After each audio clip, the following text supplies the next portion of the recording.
Before coming to Cambridge, I think obviously, at least for me, Cambridge is a dream.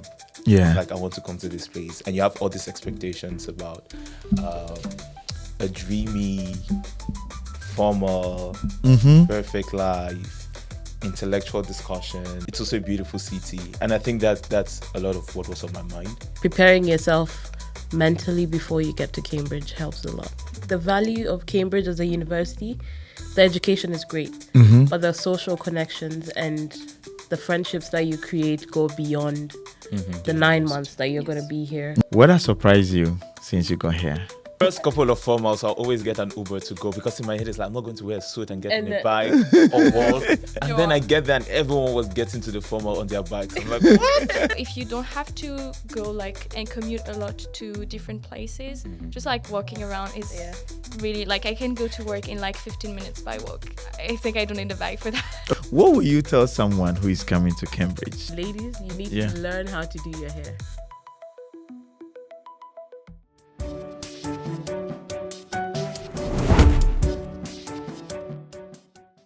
Welcome to the ViVa, the podcast where students and researchers share their academic journey and research in an easy, simple, and accessible way. I'm Sami Japon, a PhD student in the University of Cambridge and the host for this podcast. Today, we are exploring life as an international student in Cambridge. I'm being joined by three incredible guests. First is Elishammah Nyaba. He's from Cameroon, studying an MPhil in Development Studies and the representative of the MasterCard Foundation Scholars in Cambridge. Next to him is Tasha Mapenze. She is from Kenya, like the name suggests, and she's studying MPhil in Development Studies. Welcome, guys. Thank you. Thank you. Yes. So I will start with Elishammah. Okay. How are you? I'm good. Can you come closer to the... I'm fine. All right. Though I've learned in Cambridge, you don't answer that question too. Oh, okay. Tell me. But, no, because I think every day changes. Is it? Depending on how your work is going. So when someone asks you, how are you doing? Yeah, you think about how your work went that day. You're like, I'm fine. So all the greetings I hear on the streets are not genuine? Because people see you and say, "Are you?" It could be genuine. You right? You're right, but I'm all right. You're all right. Yeah. You're right. Okay. What about the rest of you? You right? Yeah. Okay, yeah. You good? Okay. So again to you, before coming to Cambridge, what did you imagine life here would be? So before coming to Cambridge, I think obviously, at least for me, Cambridge is a dream. Yeah. It's I want to come to this place, and you have all these expectations about a dreamy, formal, perfect life, intellectual discussion. It's also a beautiful city, and I think that's a lot of what was on my mind. But also now on the side of academic rigor, and I was coming to academic rigor, and I should prepare myself to face that rigor, and in some way prove myself or prove my capacity for it. So I think that was my perception of coming to Cambridge. And obviously you also know all the big names, Newton and all the names that have come here.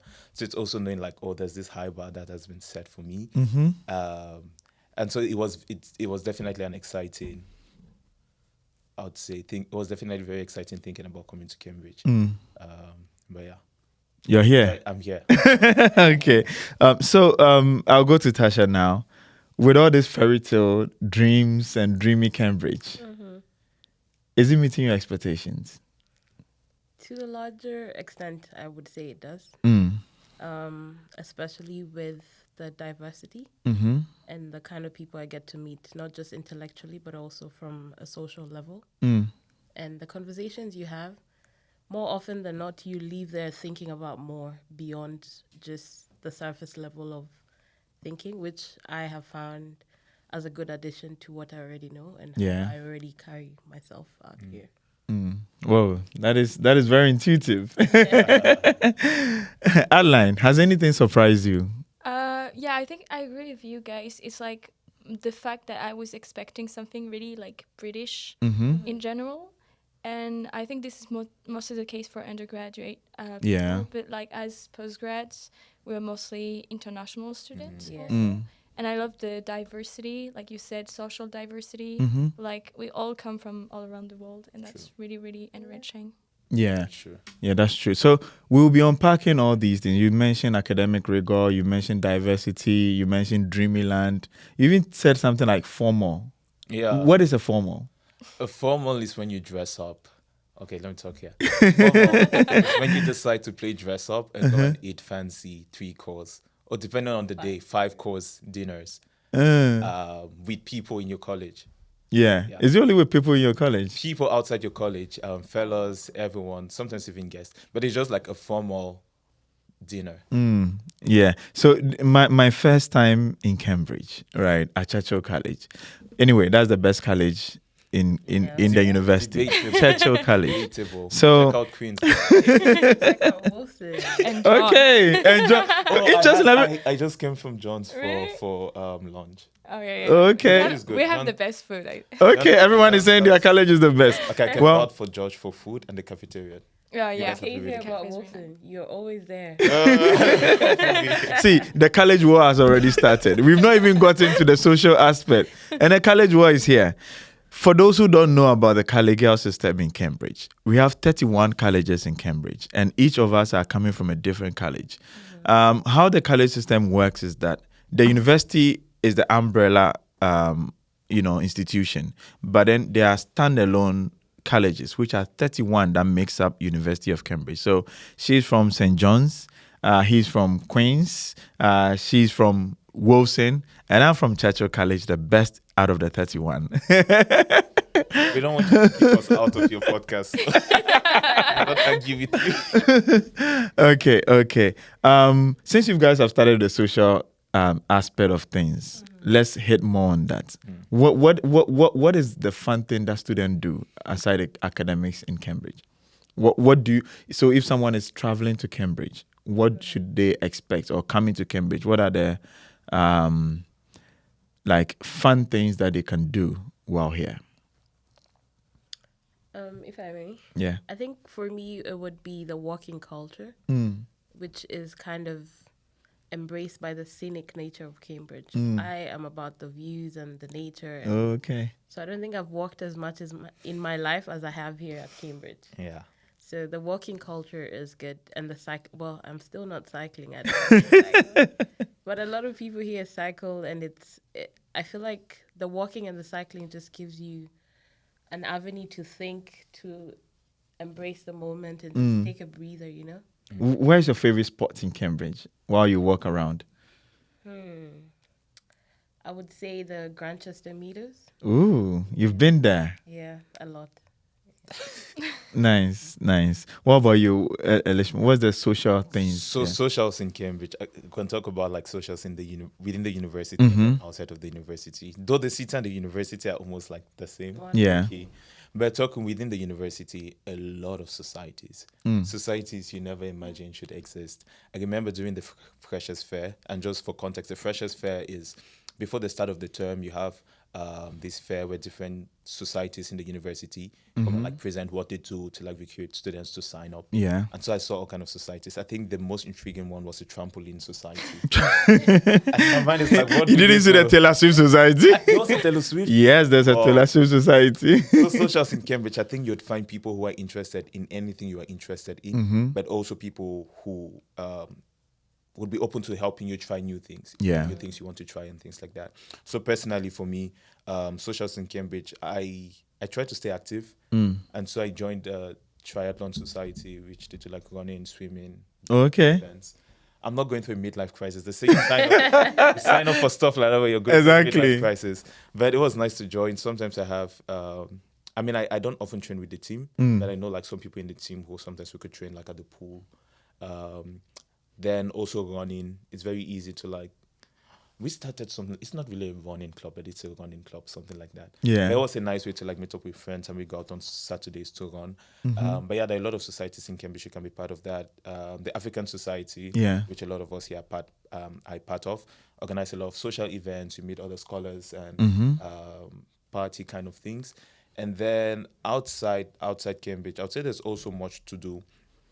If you're a nightlife person, to be fair, again, it depends on where you're coming from. Some people will be like, the nightlife in Cambridge is terrible. But I feel like nightlife is about the people. Yeah. And so and the vibe you get when you're there. The vibe you get. Yeah. So if you have a good group with you, there's always a lot of places to check out and things to do. So I'll say social life in Cambridge is what you make it to be, basically. The societies you sign up for, the places you decide to hang out at. So, but definitely a lot of walking also. Have you been walking as well? I got a bike. Okay. Get your bikes, guys. Don't be like Tasha. Yeah. Get your bike. One of the key advice I got when I came to Cambridge was buy a good bike because you're going to be here for at least 3 years. Yes. So I got a bike and it got stolen. I only hear about it. Yeah, but I got another one, and this one I've been using it for close to 2 years now. Okay. It's called the Hawk. How often do you service it? Yeah, quite often. Okay. Yeah, I do services. Yeah, so having a bike in Cambridge is like having a Benz back home. Yeah, That's true. yeah. All right, Adeline, anything you want to add on the social aspect? Yeah, I think that there's also, like, as you said, this double level about like society in the university, but then you can also have like your college life, which is also really important. So you also have society from the college. So if you like want something really casual and stay just with your college, you can like just hang out with them. But then you can also have friends outside of your college. That kind of like a new diversity because everyone has a different experience depending on the college they are. True. So it's a way also to exchange, to go to other places that we are usually like not allowed to go. That's also really interesting. And for my part, I don't need a bike because I think that Cambridge is such a small city, especially the city center. So if you don't have to go like and commute a lot to different places, just like walking around is really like I can go to work in like 15 minutes by walk. I think I don't need a bike for that. Oh, I see. So I think it depends also on where you're living, like if you prefer like biking or walking and where you work. Yeah, and we have a university bus that move around Yes. as Yeah, well. also. So you can jump on it. It's called a U bus. You can jump on it and go anywhere.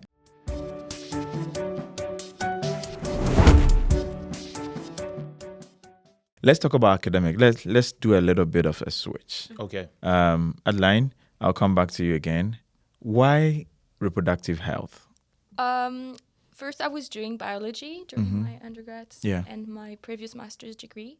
I was working on human health more generally. But then I kind of wanted to switch for women health and embryology. I was doing developmental biology, which is basically like studying how kind of embryo develop, but like across all species. But I wanted to specialize myself more in human. And also I know that this subject is kind of linked to women health, all women's issues we could have today still in our society. So it was a way to bridge my idea about like the future society I want to have, like where people are equal, where you can always have access to good health system, and my biology topic of interest, which was like embryology. So that's how I came to reproduction and embryogenesis, because here in Cambridge they have a really good network like called Cambridge Reproduction, which is basically researchers from all backgrounds that are studying human reproduction. So that's what makes Cambridge really interesting for studying reproduction and embryogenesis. Wow. That's really good. Yeah, that's really good. And you can't come on the ViVa without asking what are you doing in terms of research. So the question is, if you are explaining your research to a 10-year-old, what will you say? I would say that I'm working on how to help women having children, because I'm working on the kind of defects some women can have by having miscarriages. Yeah. And so I'm trying to find ways to improve the pregnancy of those women so that they are able to carry their pregnancy until the end and have babies. Wow. Oh, thank you. And that's a really relatable one. And I didn't even have any technical questions like, what is that? What is this? You broke everything down very easy for us to observe. Tasha, Yes. Tell us about your research.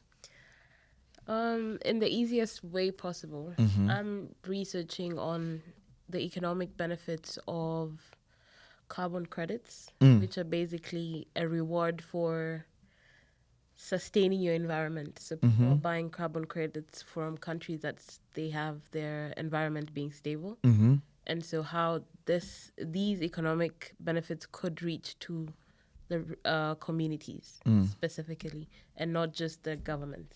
Okay. So how can we redirect these funds into the communities whilst also acknowledging that these people already have knowledge on how they take care of the environment? They don't necessarily just need to be overshadowed by the scientific knowledge. So how can ecological knowledge from these indigenous communities come together to maximize the economic benefits of the carbon market in general? So I'm looking in Kenya, Tanzania, and Uganda. Wow. Yeah. You guys yeah. Very interesting. What do you mean by economic benefit? So carbon credits, obviously, countries from the West mostly are buying carbon credits from the global South because they have less environmental damage as compared to what is out here. And so globally, there's an agreement that states have signed to that this is the maximum amount of carbon you can produce. Okay, yeah. So if you want to exceed, then you can buy carbon credits from those who are way below the universal agreement. Okay. So that's what carbon credits are. So it comes in forms of money.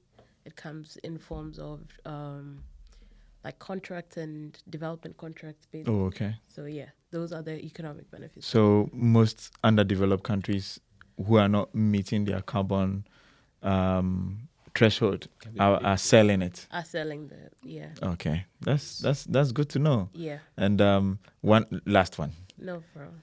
How do you get your data sets? And what kind of analysis are you running? So for most MPhils, you're discouraged from actually doing field work. And mostly because of the time constraints. For my course and Elishammah in this case is 9 months. Yeah. 9 months as well? Yours is 9 months as well? Just 2 months additional. It's like 11 months. Oh, okay. And so unlike a PhD where you have 3 to 4 years, in an MPhil you do not have the leisure of going to collect data, clean it, and assess it. So I'm relying mostly on already collected data. So these are secondary sources. And basically secondary sources, interviews that have already been conducted.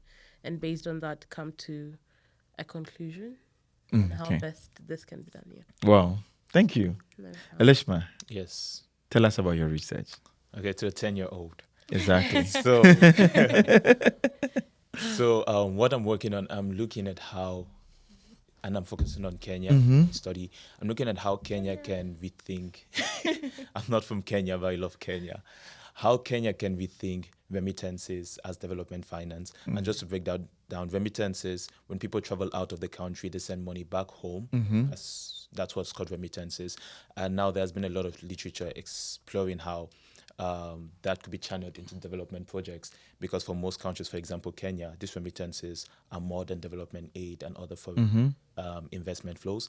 And so looking at how the Kenyan government can rethink this, and this is mainly because remittances are private finance flows, and what happens with private finance flows is that they sometimes foster inequalities, because if I'm sending money back home, I'm sending to my community, to my family. And so you see sometimes where these inequalities expand, and even though it's I would say generating development, is still fostering these inequalities and some of the problems that come with privatized finance. And so it's how can the government sort of frame those flows to ensure that it still fosters equality and equity within communities while using those remittances, basically. Yeah, but individuals use their remittance how they like. Exactly. So if I get let's say £1,000 from my father who is in the UK, right? I used to pay my school fees, and definitely it's going to create inequality for someone who don't have money for. Exactly. Is the government going to take that 2,000 from me? And I think exactly, and I think that's what I really want to explore in my study, because I think governments sometimes depend a lot on remittances, where you're pushing the burden of development to private individuals. And what happens when the market leads development is that it will foster those inequalities. But obviously, there are other products which governments have sometimes developed to sort of, I would say, even out that inequality. With remittances especially, there are these products called remittance bonds. So it's like a typical bond, but in this case, they are, I would say, the investment, I would say, structure is based on remittances. So people in a way invest into this by using remittances, and then the government is able to use those bonds and the I would say investments to develop projects that I would say serve a wider population. So instead of your dad maybe sending $1,000 to you to pay school fee, he could decide to, buy these bonds, and then the state could use this now to build a school. But I need my school fees. Again, I think it's case by case, of the exploration. Exactly. But I think it's important considerations also to have in that, because I mean, there's also the place where the state doesn't need to govern how people use their money. And stuff Exactly. like that. So also be an interesting, I would say, analytical part to have to do research. But basically that. Yeah, you wanted to You say could also something? do that like in terms of policies. So you could still get your 1,000, but as a state, they can decide to put heavy taxes on it. Yeah, that is like that. Exactly. Yeah, I Which thought is- that's I one of think the it's angles. also a good part I'm exploring there, because I'm using a lot of like policy documents. So like she was talking, because of the length of the program, we cannot get primary data. It's difficult. Yeah. So we depend on like policy document. I think Kenya has a diaspora policy document and remittance investment strategy something. And so we'll be looking at how those policies are designed and if they actually foster, that equality and equity we're looking for, and also if the government is sort of constraining private capital in any way. But yeah. I see. You guys were talking about the structure of the program. Like yours is like 8 months, is it 9 months, and hers is 11 months. All right. Is there any difference compared to, example, programs that are in France, or you're coming from France, Yes, right? yeah. So is there any difference in terms of it being supervision, in terms of the structure of the course, whether it's taught and fully researched? Is there any difference compared to Cambridge and then where France? Yeah, there universities is a in big France? difference, especially with the length of the program. Because in Europe, because we have like a general system of Europe, it's usually 2 year. Yeah, 2-year program. masters. Exactly. While here it's just 1 year. So it makes things goes really quickly in a way. It's also, I think, different. I mean, I'm just talking for like life sciences in general and biology, or like science in general. You will have like the first year is going to be more broad in general still, and it's usually going to be like half lectures and half internships, or like a bit less internship. And then the second year is usually half lectures and half internship. Okay. Very intensive. Yeah. It can be. I mean, it depends on the programs, but usually for science, it would be like at least the last 6 months of the second year is going to be full internships. And you're usually going to have like a really small internship for the first year. But the second year is going to be more like specialized. While here, it's only 1 year and it's specialized till the beginning. So that makes it a little bit different. And here also we have like kind of internships in a way, because we're assigned to labs, and so we have like projects linked to labs. But usually like the lab is in Cambridge, so you're just assigned to one of the labs that are from like your department or your institutions, and then you still have lectures in between. What I was used to have in France was really like lectures, and then I go and do an internship. I can do an internship like in another country if I want. Like, it's really general. It just has to be linked with your topic. But as the topic is usually really broad, it's kind of, you have like more freedom in what you want to do. But here it's like, if you want something really specific, a really specific master, it's here. You should come here to have like something really. So you don't mind the length of time and how intense is it? I think I'm fine is. also because I did already like back in France, I did the first year of a master, which is like more broad, and this is considered for France as my second year of master. Okay. Specified. Oh yeah, so basically it would be the equivalent of a second year in a way. Okay. Yeah. Okay. Wow, that's All right. Yeah, you wanted to say something? No. All right. I think it's mainly the time is very short, but I think sometimes there's also structure in the course that could give you direction on how to, I would say, manage during that time. But you have to think a lot about what you want to do with it within that time and ensure you're not being unrealistic about how much you can cover then. Yeah. Because you could be sometimes too optimistic and be like, no, I can still do field work. And then all of this in 1 year. Exactly. And then you get to April and you're like, damn. So it's also be critical and think about how much time you have and how much you can do in that time. Yeah, but there's so much to do in Cambridge. There's so much. But do you have the time? And do you think you have the time, Tasha? Do I think I have the time? With 9 months, you are school, your society things, college things, faculty, class, research. Do you think you have the time? 9 months. I think you do. You end up creating time for things that you find enjoyable. So, for instance, in my case, I'm the welfare representative at the African Society here in Cambridge, and I'm also in the development committee of my college. Okay. Which deals with like funds and money that end up giving people scholarships. Yeah. And many other things, but I still want to meet up with friends like Elishammah and still have meals and still explore. And I feel like it's going to be tough, but it's something I had considered before coming. Knowing that it's 9 months, but then it's not all about academics. I would want to get more beyond academics and kind of explore and meet new people, because I feel like the value of Cambridge as a university, the education is great, but the social connections and the friendships that you create go beyond the 9 months that you're going to be here, or beyond the university as an institution. And so maybe not force things too much in terms of social friendships, but then also consider that, yes, there's academics, but there's also life beyond academics. And so preparing yourself mentally before you get to Cambridge helps a lot. Wow. Not only academics, but then the social and the networks that you build here in Cambridge. What has surprised you since you got here? Oh. I don't know. I think like the diversity of topics. Like, I think you can meet some people that are working on topics that are so niche that you would not expecting someone working on those topics. And you're like, actually, there is someone in the world working on this topic. And I think that's like what surprised me the most is like, oh wow, you can basically work on whatever you want. Like anything is a topic. And people are so like enthusiastic about their topic of research, and they're so passionate about it. So you just like, it creates like kind of a vibe of like everyone wanting to work more and to like discover new things. I really like this atmosphere that is this like Cambridge thing. It's the same reason why I started this podcast.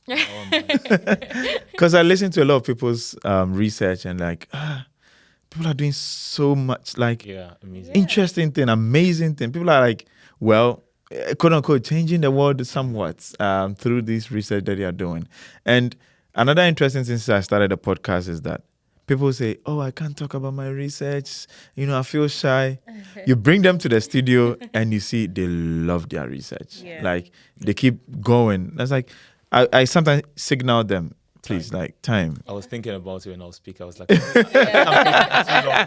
no, we are good. We are good on time. We are good on time.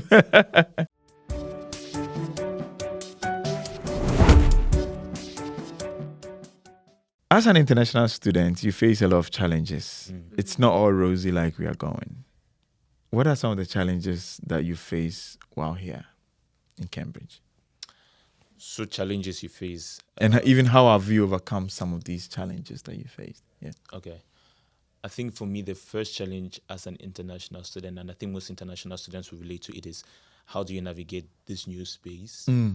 And that's mainly in terms of the kind of conversations I should engage with. How do I engage in those conversations? How do I make friends? How do I make the most of my time in the UK? We are also on a time limit. Like, I have 9 months and I have to do all these things. And I think as an international student, those were some of the most difficult things to think about or navigating Cambridge. But I would say navigating that for me, firstly, has been about building a community or being part of different communities. Firstly, to have people around you that relate to I would say the things you're anxious about or the struggles you may be going through.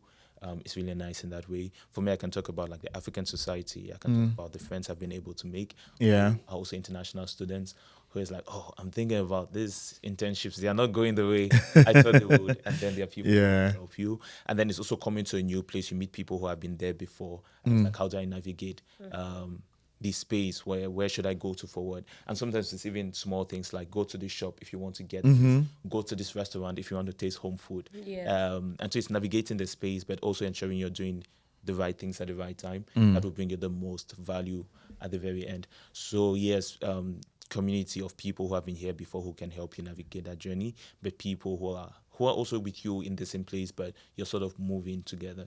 So yeah. Wow, that's comprehensive, if you ask me. And then with all the supports that you're getting from friends, Definitely. and then the communities that you are part of, 100%. Are there any other supports within the university, Tasha, that you know of? So, since you are the welfare chair for the ASCO, what other supports? So if I'm going through a mental breakdown, My research is not researching. exactly. If my research is not researching, exactly. So I would say one thing that I've found interesting about Cambridge is the kind of support system they have. So like Sam initially explained, you have the college you belong to, you have the department, and then you have Cambridge as an institution in general. And so in that same way is the same way you can get help at those different levels. So at your college level, you have your tutor, you have your welfare officer, you have for Wolfson, if I can speak for Wolfson, that's why I think it's the best. There's help anywhere you turn, and people are accessible from the butlers, or the porters in this case, to the directors, to the president. We don't have that separation where you can't approach the president of the college. You can always reach out to them. You meet them during lunch hours and speak. So that just speaks to how much support is there, whether it's specifically in terms of like mental situations, or you just need financial advice, or academic, your tutor is there for you. And at a departmental level, we have supervisors. So you're attached to an academic supervisor and then your dissertation supervisor. Sometimes you have one person who serves both in our situation, but for some people, they have a different academic supervisor and a dissertation supervisor. And these supervisors give you advice based on now your academic work. But they'll often call you just to check in. How's your life going? How are you doing mentally? How are you coping? And then now you have people. They don't have to be professional psychologists or just friends. That's where some people get their support from. And for like the African society, we try to organize events where people just come, talk, de-stress, and engage and conversate. So we recently just had a paint and sip where some people's artistic skills were questioned, but the overall goal is to get people talking. You know, where we are from in Africa, mental health is not something people talk about a lot. So people suffer in silence. So one thing I appreciate about here is how open people are about that and talking about it and seeking help. So yeah, I feel like also as you go, you get to know more places where you can go for help.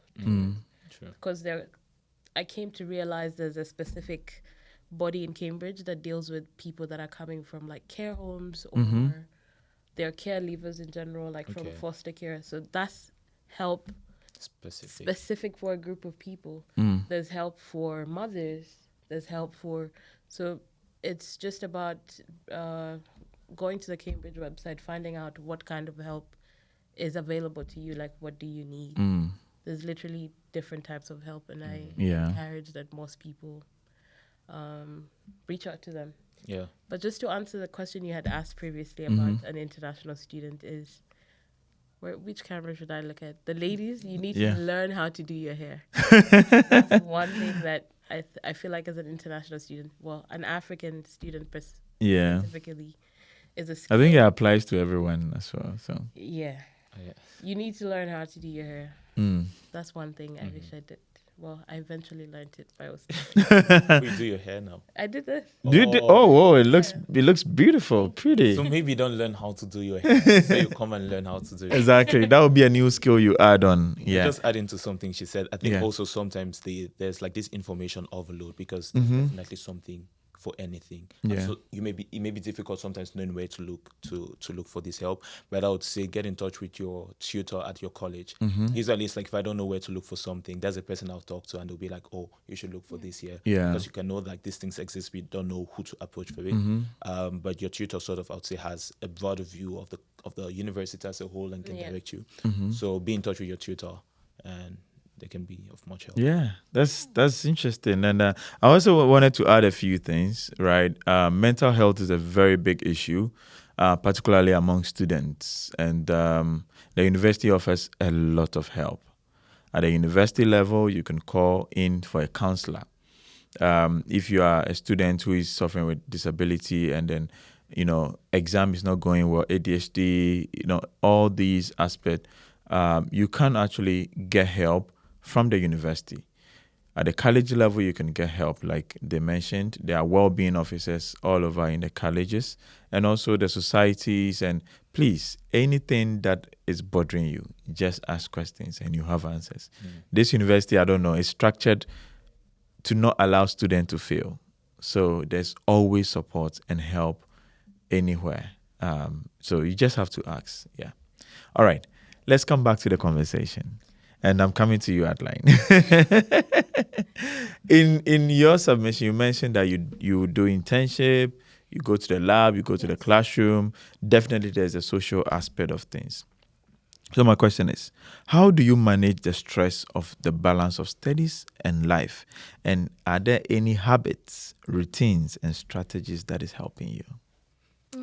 I think that first, as postgrads, I think that we are more used to this student life because we already had like an undergrad.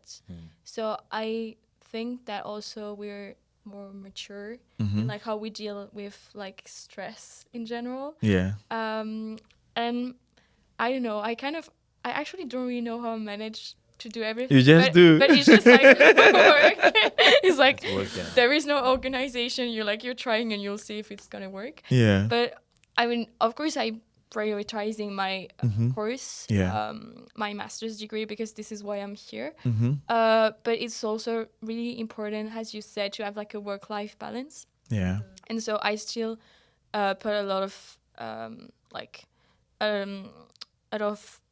time in my social interactions with people, because I think it's also, as you said, a really important aspect of Cambridge is to get to know people, to be involved in something, because I don't want my year in Cambridge to be just, oh, I studied this and I researched this, but also I was part of the community, I did this with those people, I helped those people in this club or this society, oh, I've been part of this in my college. Like, I really want to be part of the community. So I think it's like part of like creating this experience in Cambridge, and that also what makes Cambridge so different and so like enjoyable.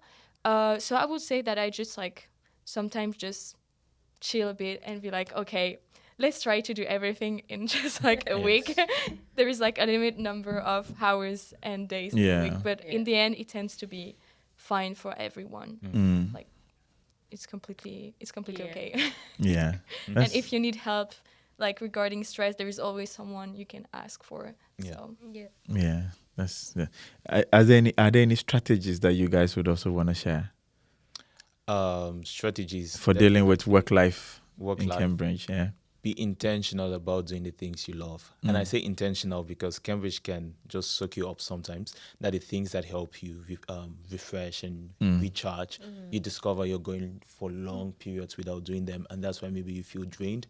And so I say be intentional about it, because it's like if you're able to look at yourself and say, I've turned down hanging out with my friends the last 10 times. Let's say if you love maybe football or going out for a run, I've skipped my running schedule 5 times. Maybe it's time to sit and think like, am I actually maintaining that balance? And do I want to engage actively in doing these things that maybe help me recharge and things like that? And so don't allow, I would say, the Cambridge and work is definitely your priority and why you're here. But be intentional about not allowing it just suck you up, but engage in doing the things you love, meeting the people who recharge you and help you feel whole in some way. And I would say sometimes also exploring new hobbies. You never know what you'd like. Yeah. It's like join the rowing club or I don't know, very random Do thing. something Cambridgely. Yeah, something very random, but it Yeah. just helps you, I would say, Yeah. recharge and still feel human in some way. Because Cambridge can be overwhelming and draining. You're leaving from class, and after class, sometimes you continue the discussions which we had in class, which you had in class. Seminar. Exactly. You have a seminar after you get to your dissertation research, which is definitely very important. Focus on that. That's why you're in Cambridge. But again, you don't want to hit a roadblock. Yeah. So be intentional about doing the things that recharge you. Yeah. Great. And also, if you do not take time to like intentionally rest or ease yourself off, you end up getting a burnout really easy, which would eventually affect your work and your productivity in general. So I would say, for me, for instance, Sundays, I try my best to either, after church, I would either explore a new place I haven't been to nice. or Oh, wow. intentionally sleep. So Sundays for me Intentionally sleep. Intentional sleeping. Intentionally sleep. Sleep intentionally. because my sleep schedule has been messed up. Yeah. I think that's everyone's Everyone. one fix. Everyone is trying to fix their sleep schedule. Like, So you need to intentionally like put up a time that at this time I'm not working. Bedtime. It's either you're sleeping or you're just relaxing or you're exploring a new place or you're sitting down at the front to have lunch. Yeah, I think it's important. Wow. You guys have already given all the advice. Actually, my other question is like, what would you tell someone who is coming to Cambridge? You know? He's like, They shouldn't come. stay at home, enjoy the sun.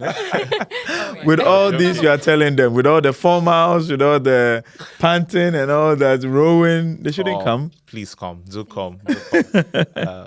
But what was the finish? So I'll skip that question for now. Okay. And say, you've done 1.5 of your time here, right? All of you. Because it's 3 times, you've done 1.5, it's left with the other 3. What are your expectations of the other 3? Or the other part of your study? What are your expectations?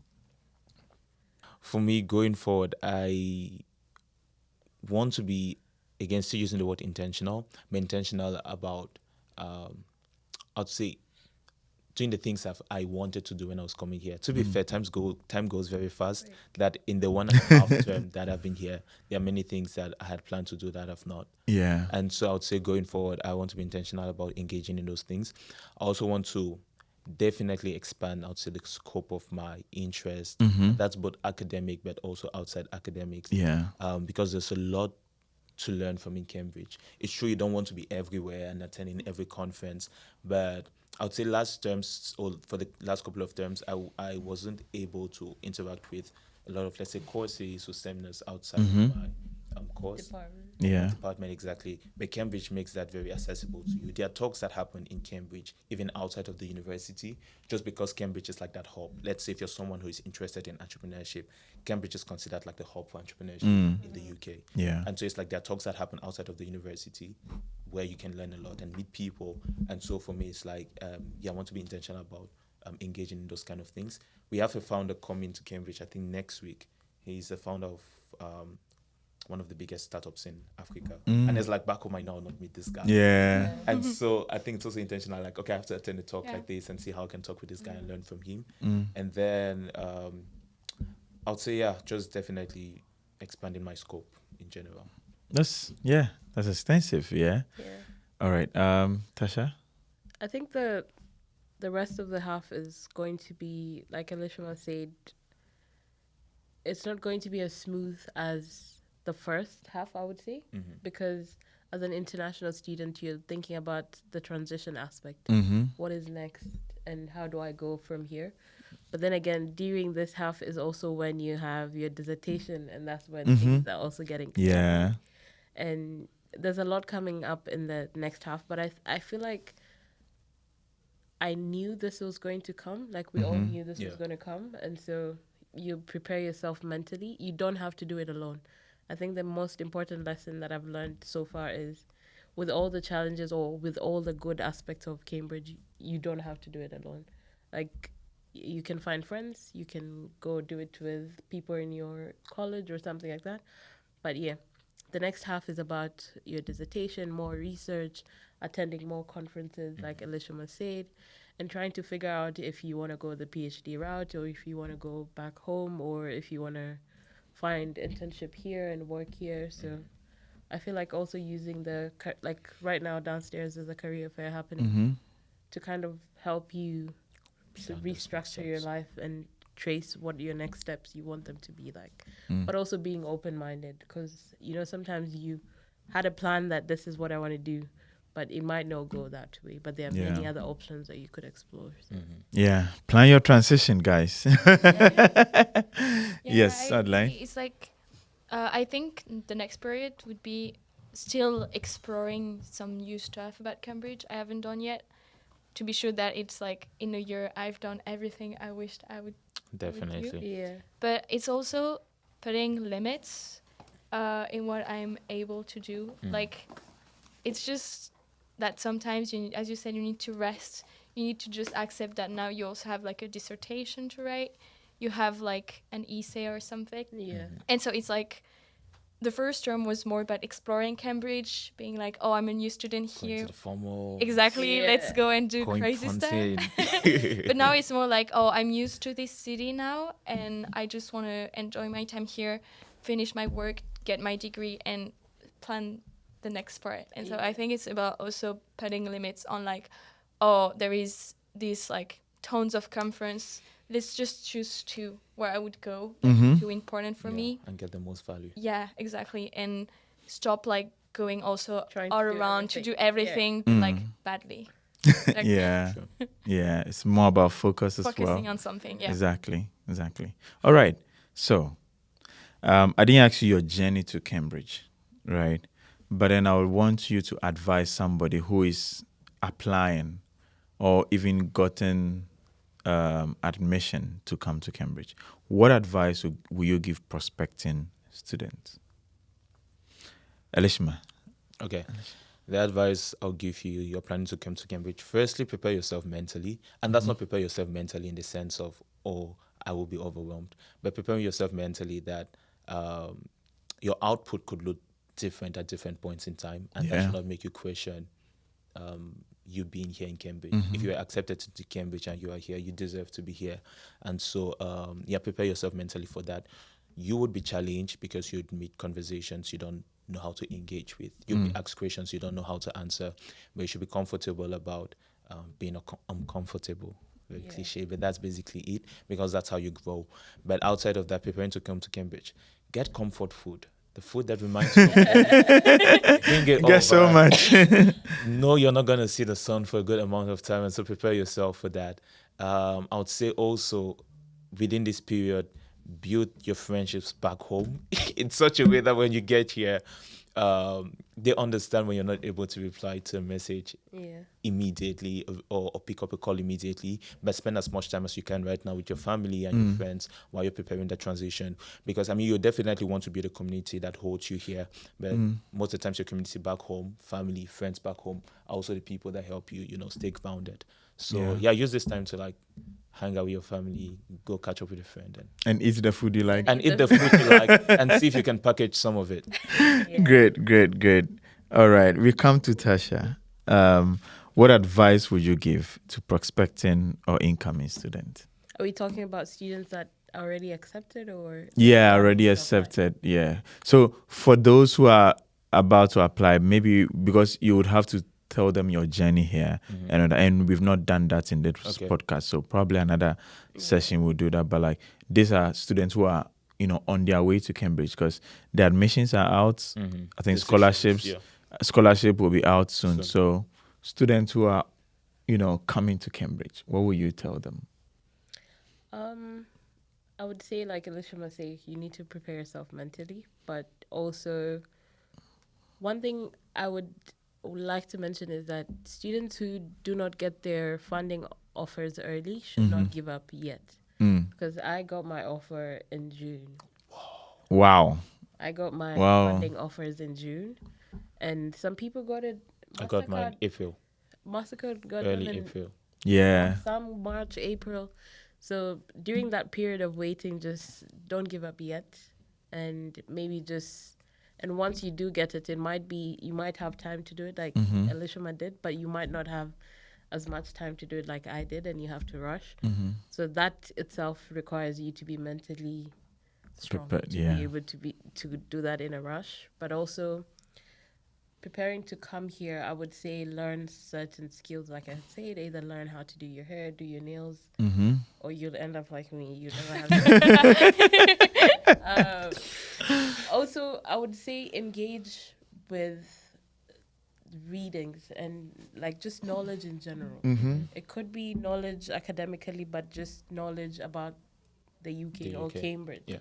Yeah. Because, for instance, I travel by myself all the way from Kenya to Cambridge, and by the time I got to Heathrow, it's not my first time in a big airport, but it's my first time in London. So I needed to learn how I could take the train or use the bus. And but you'd find that during the application, the transition process, they provide this information to you. You just need to engage with whatever they're sending. So if I had read as much as I should, I would have known that there's a cab from Heathrow to Cambridge, or that you can take this train, or instead of booking to Heathrow, you could use the other airport, which is like closer to Cambridge in terms of transition. And so just engage with knowledge about where you're going and how to get there and what to do when you get there. If you're lucky enough to come under scholarships that have many people, like MasterCard, then it'll be a bit easier for you. So for me, it's just one person, and so I had to figure all the things out by myself. And you survived.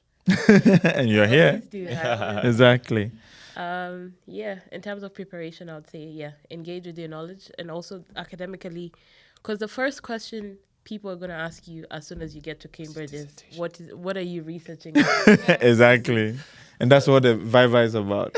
What is your research? What is your research? And I feel like this is from the onset, because I remember meeting someone at the airport, and their first question was, what are you going to research on? That's like a pickup line at this point. It's a conversation starter everywhere. And so if you just wrote a proposal and threw it away, you don't have a way to converse with people. And it kind of brings you down in terms of yourself. You feel like, I can't engage in this conversation, but had you prepared for it, then you'd easily mingle with people and converse with people. So I would say, prepare intellectually. And thank you very much. And over to you, Adeline. I would say be patient. Like, people are, of course, excited. I was excited before coming here. And I think it's a good thing to get engaged in knowing what you're going to do in the UK. Like, basic knowledge about the UK is important. But stay, like, away from any news from Cambridge and just, like, discover everything. Okay. You're here. I think it's, like, at least, like, your accommodation, all those things. You should know. But, like, the whole vibe of the university, I think you should discover it while you're here. And as you go, exactly, like, just through your time, through your first term, you would just like get what Cambridge is. And I think it's good not to like ruin the surprise before. That would be my advice. It's just like be patient. At one point you're gonna be there and it's gonna be fine. And for the research, I agree also that it was like my big question, because so many people are asking about like what I was researching, and especially in science, at the beginning you don't know what you're gonna research. Research is gonna be on, because it depends on the lab you're assigned to. So I was here and I was like I didn't know what I was gonna do. So just kind of like be yourself and stop stressing out about like what your research is going to be on. You will figure out there is like a time for everything. And for now, you just like a student who just got accepted, you have a month before coming here. Just like enjoy your time home and like try planning, but like smartly thing. And stop stressing out. Just like relax. But how do you deal with inferiority complex if, let's say, example you said. Yeah. You don't know what you're coming to research on, and everybody's like, oh, what are you researching on and all that. I was kind of fear about that because I know that people are coming from all around the world. I'm not coming from that far away, actually. But so I was like, oh, I'm going to be with students from all around the world. They will be like amazing. They have been selected like on the best scholarships on like everything. And they have like the most amazing topic of research, but I have nothing for now. But in fact, like, I don't know, I didn't really experience that because when I said to people, I don't have my research topic yet, it will depend on like what's going on in this master's degree, people were completely okay with that. They were like, oh yeah, it's like you're not the only one because most of the people in science will have to wait. So in a way, you're not alone.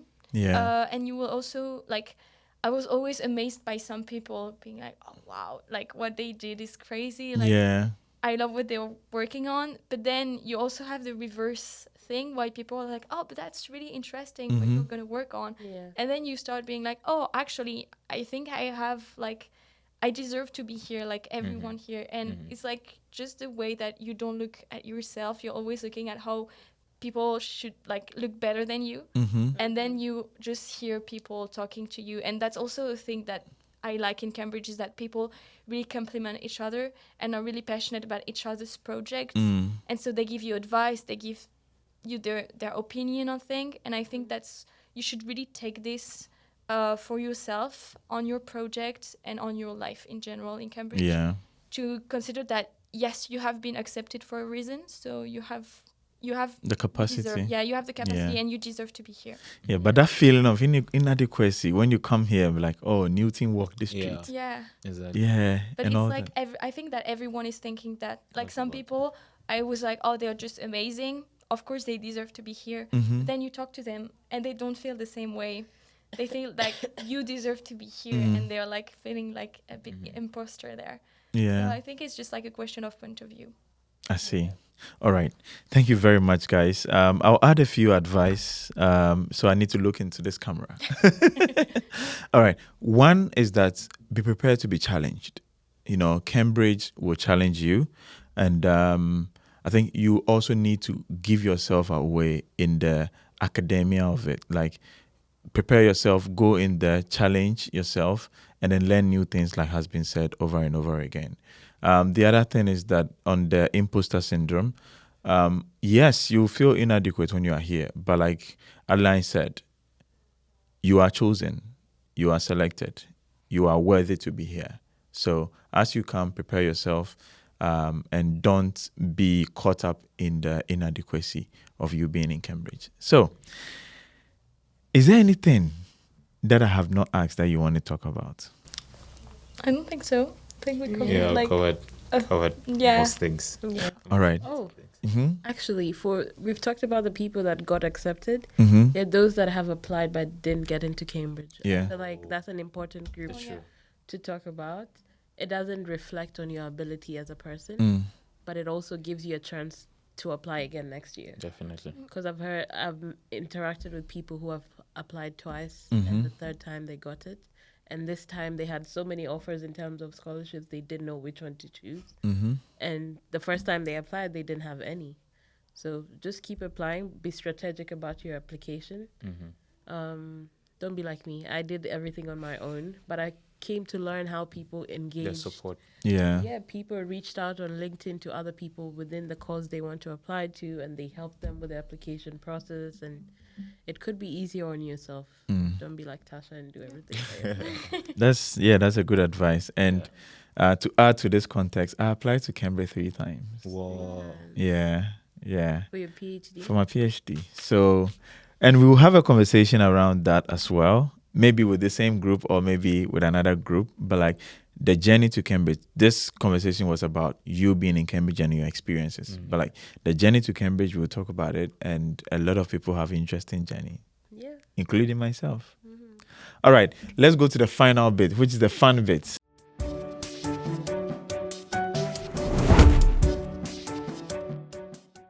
Each of you will pick one, but you will not read now. And then, so pick one and then pass it on. Okay. And I'll be asking you or you pass it to me and I read it and you answer the question. Okay, that's what you have. Mine went down. Yes. Is the last one? Yes. Okay. All right. Who wants to go first? Do you want to go first? Should we read it? Okay. Do we read it now? You pass it to me. I read it to you. Oh, okay. Okay. Yes. Okay. Yours is there.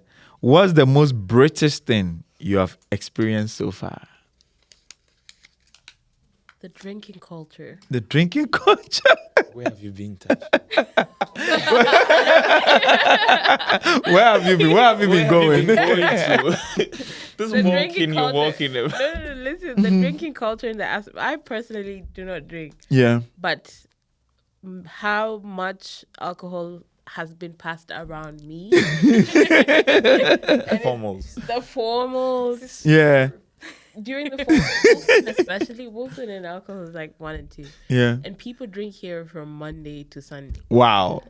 and it's always beer And you think they are Also the busy with pub academics? culture. and the Yeah. pub Yeah, culture. every time people want to hang out, let's go to the pub. Let's go to the Yeah. pub. Let's go to the bar of the college. Go to the cafeterias of the college. Yeah. You know, my So pub hopping and pub hopping and crawling and all that. You know, interesting. So my first formal, there was so much drink, and I thought we are done, not knowing there's something called pot. At the end. Yeah, oh yeah.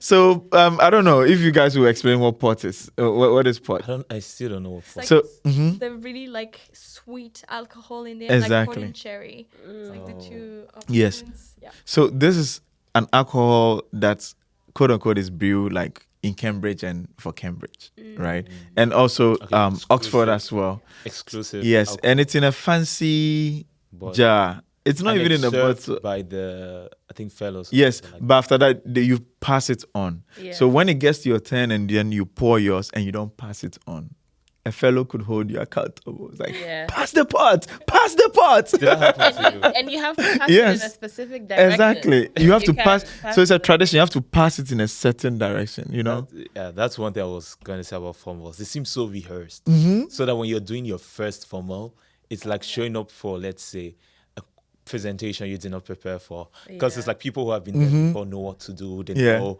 when to stand up, Exactly. when to sit down, what cutlery to use for, and then, but you figure it out. Yeah. Figure it out.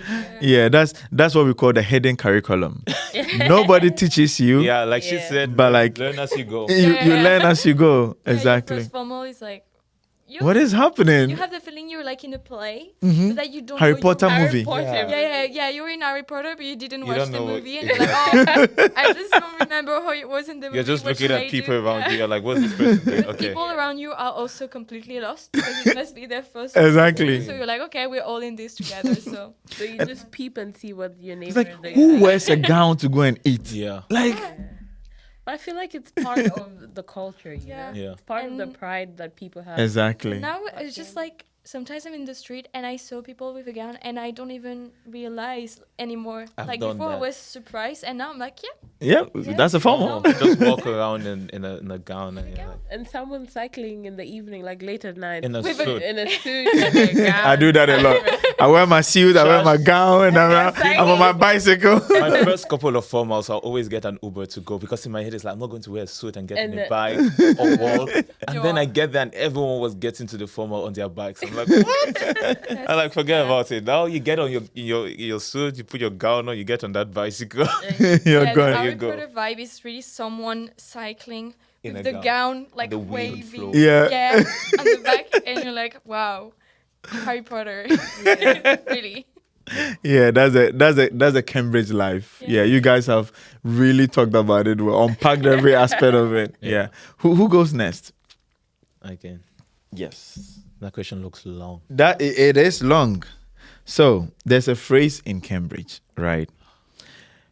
And then this question is: when you hear the phrase, the people who arrive in Cambridge change the city, and the ideas that leave the city change the world. What does it mean to you? Ooh, the people I have in Cambridge change the city. Yeah. And the ideas change the world. Exactly. 100%.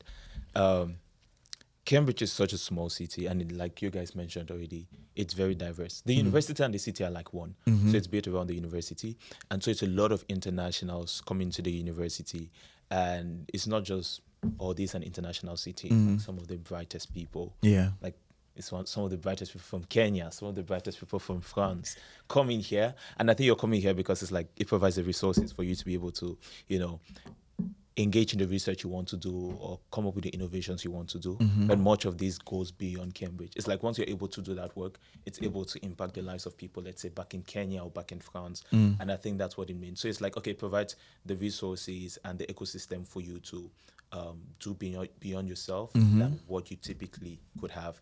And then the impact of that work obviously goes on to impact many lives. And I can speak of it from an entrepreneurship standpoint, where there are a lot of startups that have been incubated in Cambridge, and those have gone on to, be billion-dollar companies, impacting the lives of people all over the world. So I think that's what it means to me.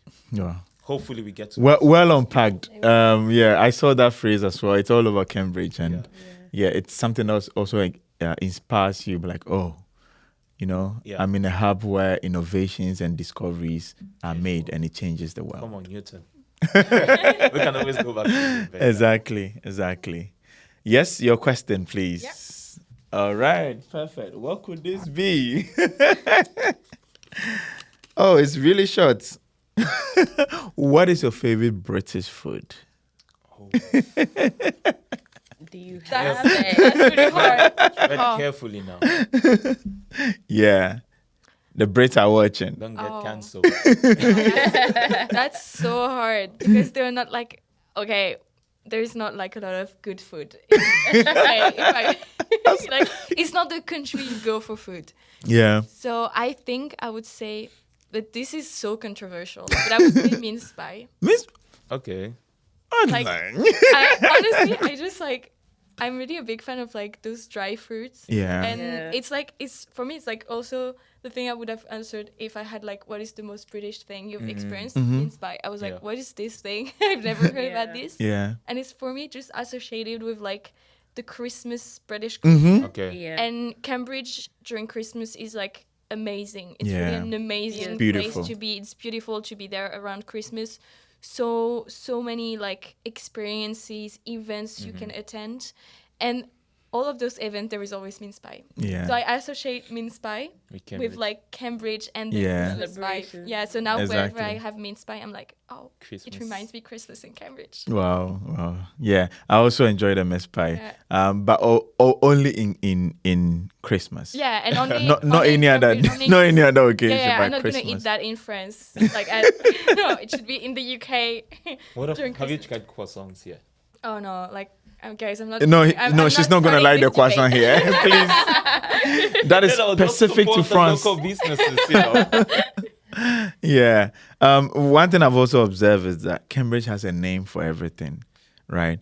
If you guys could mention some of the unique names that Cambridge has given to things here, I'll start off, right? We don't call Christmas Christmas. We call it Bridgemas.